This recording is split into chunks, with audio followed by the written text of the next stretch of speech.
Murprotec, empresa número 1 en Espanya i en Europa en eliminació definitiva d'humitats, patrocina l'oratge. Comencem setmana, i encara que l'oratge comença estable, comença amb boiretes, amb pocs canvis respecte al que hem tingut el cap de setmana, esperem alguns canvis a la vista. Veiem ràpidament la previsió setmanal d'AEMET i dona pluja a la major part de la península. Els colors verds foscos a l'oest de la península indiquen que ahir plourà més. Així, els colors verds són més clarets, indica que plourà però ben poqueta cosa.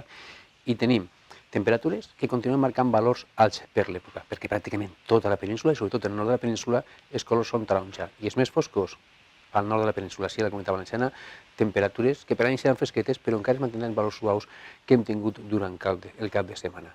Este matí, de nou, algunes boiretes, alguns núvols baixos en començar el dia, aniran trencant-se, aniran desfent-se, i les temperatures, fins i tot, tendiran a pujar. A migdia lluirà el sol i després, a poqueta nit, de nou, apareixeran núvols baixos i boires. Les temperatures tocaran els 19-20 graus a la costa, també 20, 21, 22 graus al centre i en zones de l'interior de la meitat sud de la comunitat, i al nord temperatures de 15-16 graus. Registraran les més baixetes.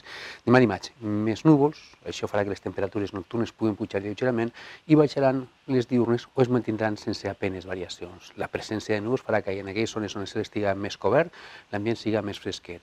Però les temperatures es mantindran en valors suaus, pràcticament entre 16 i 18 graus a tota la comunitat, i al nord temperatures un pelín per davall dels 15 graus. De cara a següents dies, dimecres, el cel més carregat de núvols, fins i tot amb algun plugiment de caràcter dèbil en punts de la costa, la resta alternada de núvols i clars, i núvols que es trencaran a partir de migdia. Dijous, divendres, més núvols a la costa que al centre i a l'interior. I pensem que divendres el cel quedarà més ennuvolat, anunciant canvis per al proper cap de setmana.